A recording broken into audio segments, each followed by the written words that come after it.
Hello, welcome, my beautiful guys, gals, non binary pals. It's amazing, lovely to be back in your ear, loving on your mind. Let me ask you a question. When is the last time that someone asked you a question that made you feel seen and truly understood, not just labeled, not just looking for some answer that they already knew, but like was truly curious about you?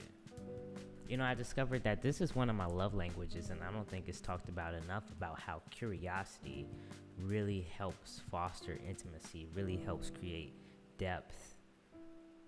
When you think about the questions and the quality of questions that we ask ourselves as well as others, it really starts to give you more insight into how deep are you going within. I want to talk about that, but first, I want to start off with some nice, deep, slow breaths just to get us present in this state and in this conversation because I have so much that I'd like to share. So, we're going to do 3 deep breaths, inhaling for 3 seconds, exhaling for 3 seconds. No holding, just pura vida. Okay? You ready? You ready? Crack your bones if you need to. Shake something out if you have to. Because we're going back into our wondrous, youthful, curious state of mind today. And that's what I'm invoking within these breaths. 3 seconds, I'm going to snap. Let's get it. Inhale. Exhale. There you go. Breathing in that wonder and curiosity. Let's go. Inhale. Exhale.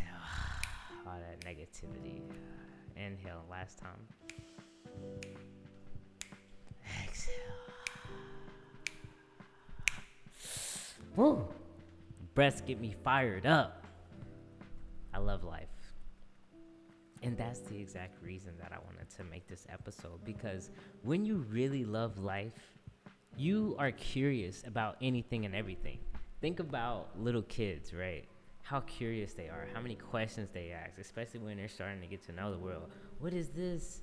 What is that? What does that do? Why is that here? What, why? Right? Kids have tons of questions, and that gets us back into our youthful, curious, innocent space. When we stop asking questions, we just start assuming. And that's where curiosity died.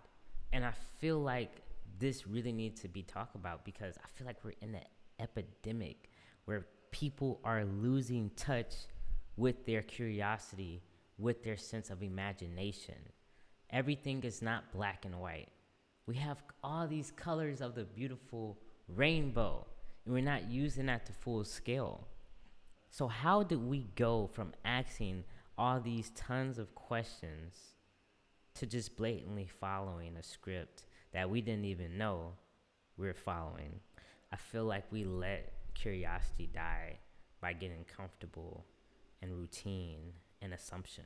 Curiosity needs something unknown. Curiosity needs a force that says, I wonder about this because I may not know. And that's where you can explore. So I'm not saying this to bring up any feelings of shame or guilt, whether you feel like you've lost touch with your sense of curiosity within yourself, within your partnerships or relationships and connections. I just want to say this because we really need to get more curious. And when we're learning how to be more curious, I think it's important for us to be aware between curiosity and interrogation. Because if you're asking too many questions back to back, it can start to feel like you're interrogating someone rather than genuinely being curious about them, right? Like, have you ever been on a date or just talking to someone? It's just like asking a hella questions, and you're like, damn, is you the ops? Like, you work for the CIA or something? Like, And I think it goes with your intention and intensity as well. Are you asking questions in the mindset of wanting to gain something, of wanting to label someone as something? Because then the other person feels that. The other person is going to be on game and feel something like, why are they asking all these questions and why do they want to know this from me? You know?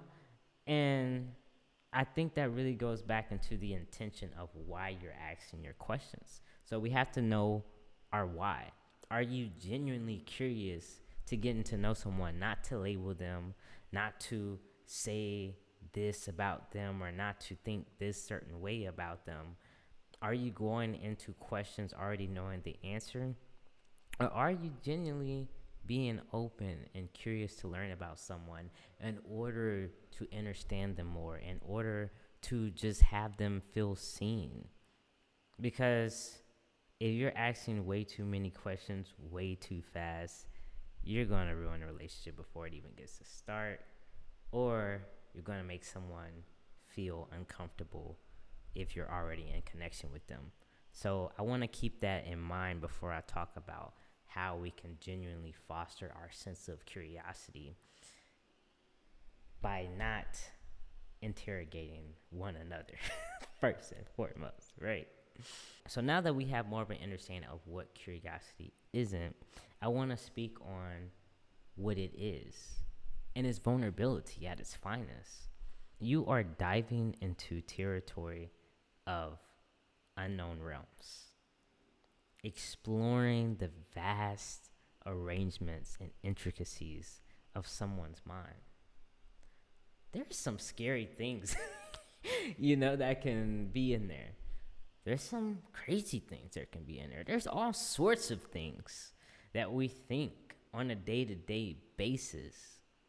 So I think that curiosity should also be met with a lot of empathy, because you are exploring very intricate, very delicate, very vulnerable parts of the mind when you are in a curious state.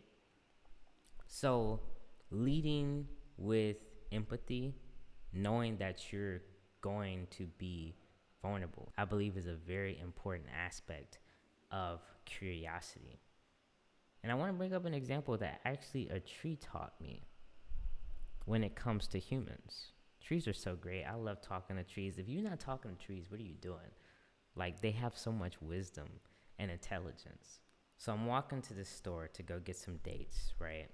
And as I'm walking on the sidewalk, I passed down this tree. I was going to hug it. I was going to touch it.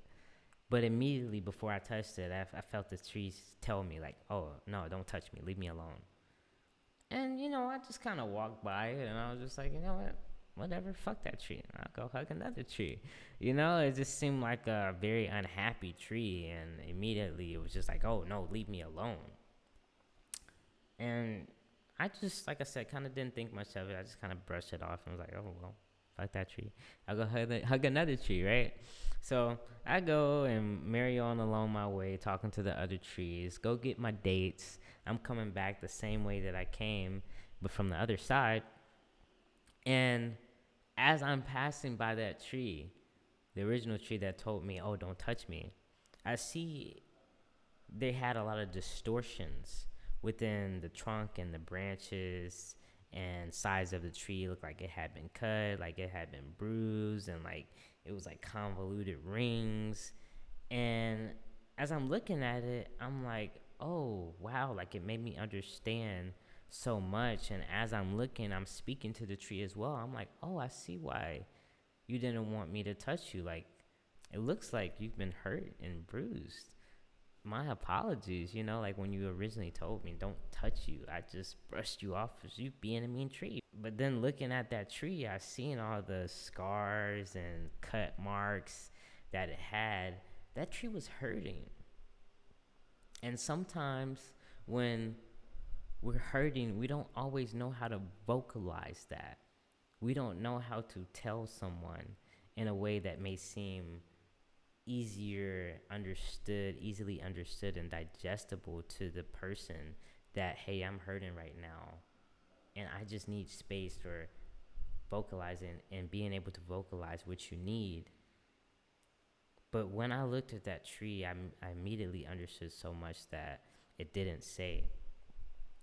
And then it allowed me to have this more awareness, open awareness and empathetic perspective with humans, because it's like that so much. How many times have we passed or crossed by someone who was hurting, who was going through something, didn't technically know how to say that. They may have shut down, they may just have closed their walls and, not being able to be so open and vulnerable, that we pass them off as, an asshole or someone who's just avoidant and mean and unkind, when really they just didn't know how to express, and we didn't know how to access that expression through better quality questions and being curious without blaming and coming from a space of hurt. Empathy. Empathy. That tree taught me empathy, and to remain curious beyond the initial attachment of hurt. Because when I passed by that tree and I wanted to have a conversation with it and I wanted to hug it and love all on that tree, I was immediately met with, no, leave me alone. And I kind of took it somewhere as like, oh, this tree is a mean tree, an asshole. I didn't ask questions beyond that initially. So it taught me the vulnerability of curiosity. That tree really helped change my perspective. And it made me realize that curiosity really starts with self.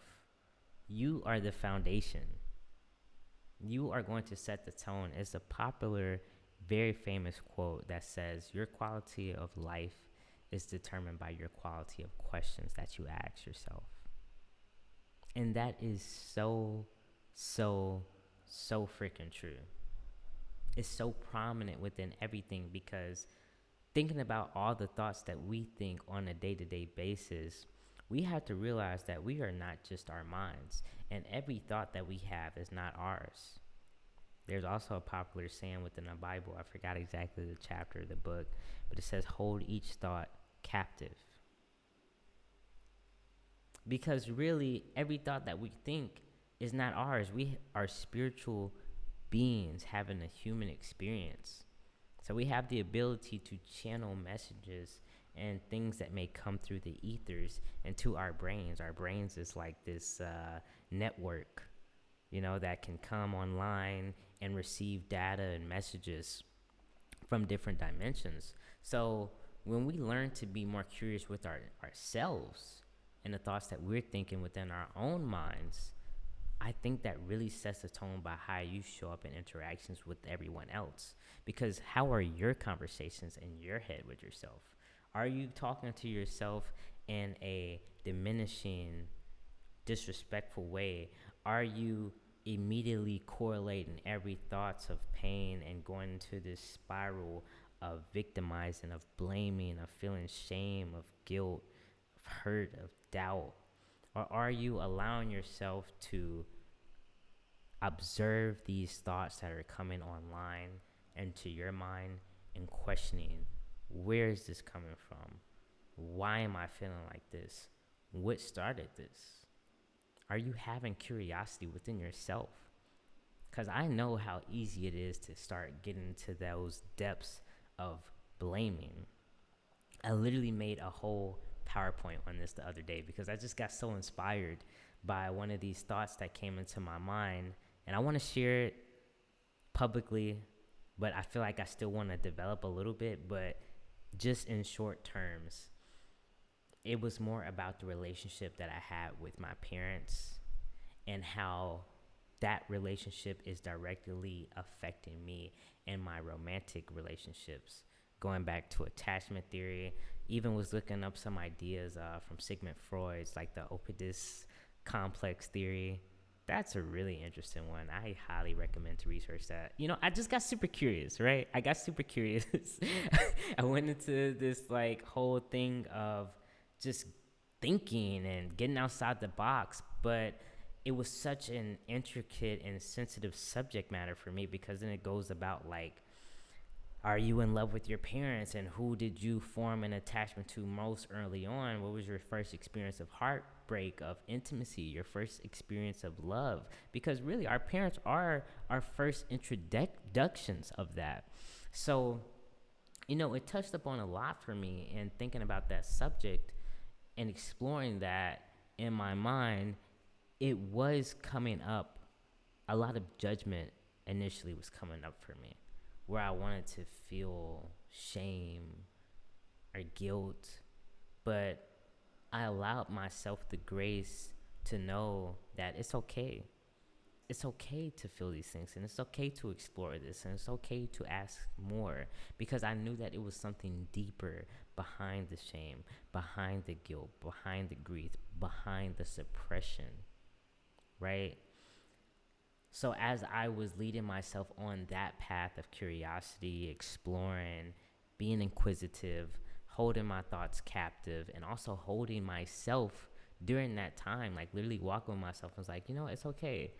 And when hard things would come up, and like, really vulnerable thoughts and messages would come through, I allowed myself be to be in that moment, to be curious, to be open, to be curious enough to explore deeper. Yourself is that foundation.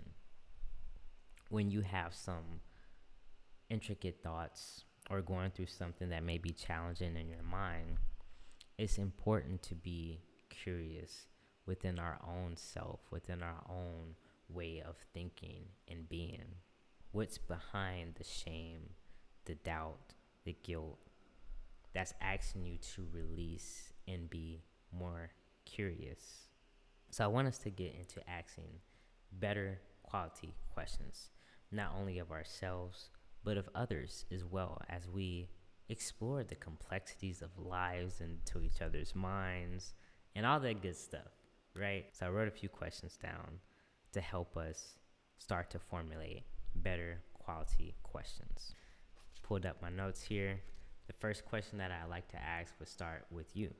You ask yourself this, is how would you describe fulfillment, and what makes you feel fulfilled?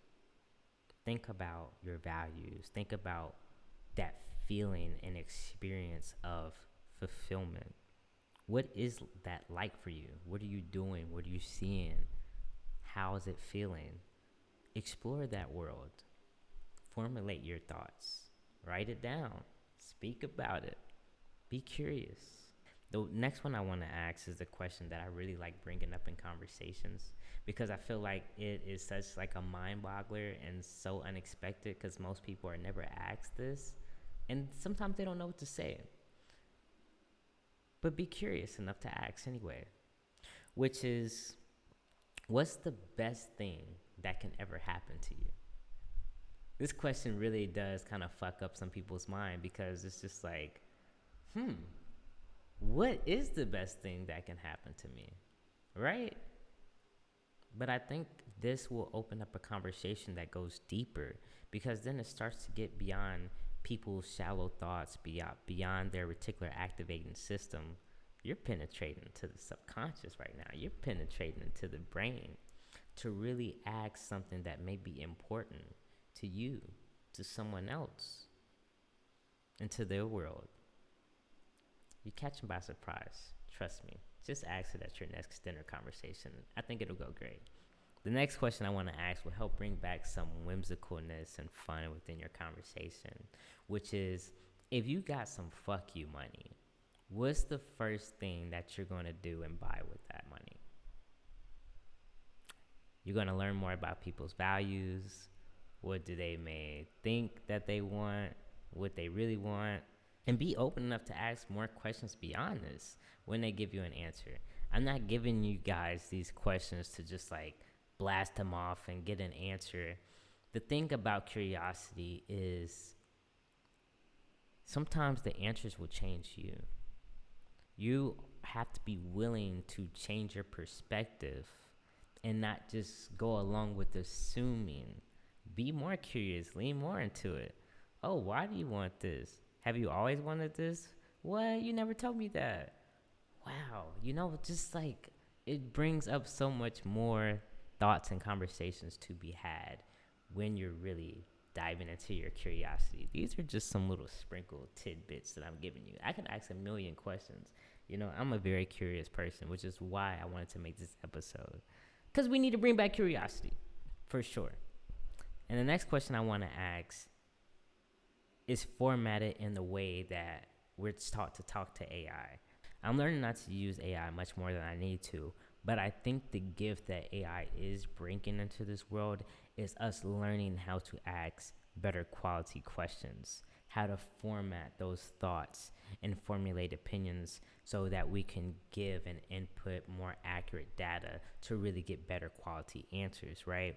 So what I do enjoy about prompting is you give it a role, a specific idea, a specific form in order to think into so that you can get a high quality answer that's valuable to you and what you're wanting to accomplish, right? So using that kind of format, I want you to ask somebody, like give them a role, like ask them to go back to like their childhood self around 8 to 9 years old.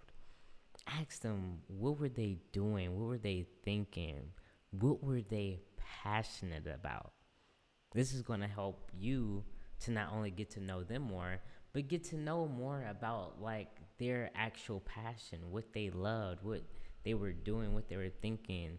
Some things may come back from school or extracurricular activities, or even it may boost them and their positivity by remembering something that they hadn't thought about for years. Like, you know what? Actually, what was I doing? What was I thinking?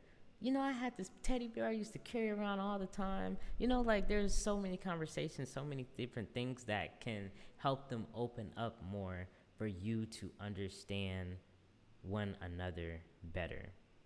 And it unlocks childhood. Everything goes back to childhood, literally. So that's a great question, and learning how to formulate and put them into that mindset, give them that role, that prompting is a really good tool as well when you start to ask better quality questions. If you're with an intellectual, highly recommend asking them what's some research that they've been doing lately that they think people don't know that much about, or something that they've been reading that they find really interesting. Pick their brains. Ask them about what's new.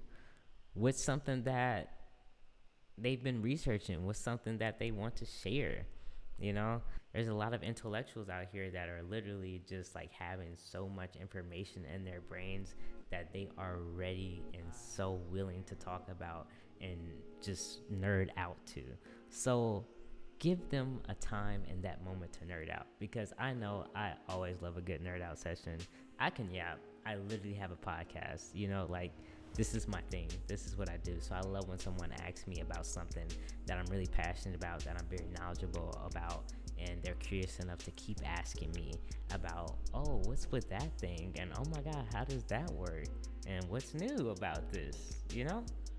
Give them that space intellectually. Stimulate the mind, okay? All right?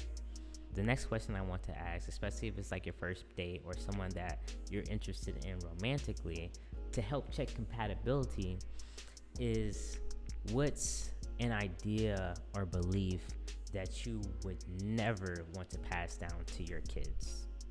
This is going to help you understand their values, maybe a little bit more about their identity, their past, and check your level of compatibility with them. Because now you're talking about generational things, okay? With some generational curses that y'all might break together. All right? This is a good icebreaker. These are some great questions just to help you out in your connections and your relationships, not only to others, but to yourself, okay? Your level of love, depth, and clarity will come by your quality of questions. So learn to be more curious, learn to be more open, lead with empathy, because you are exploring something that is very vulnerable, and with this vulnerability requires empathy, okay? You're gonna do great. Stay curious, my friends. I forgot who said that, but shout out to them for saying that, right?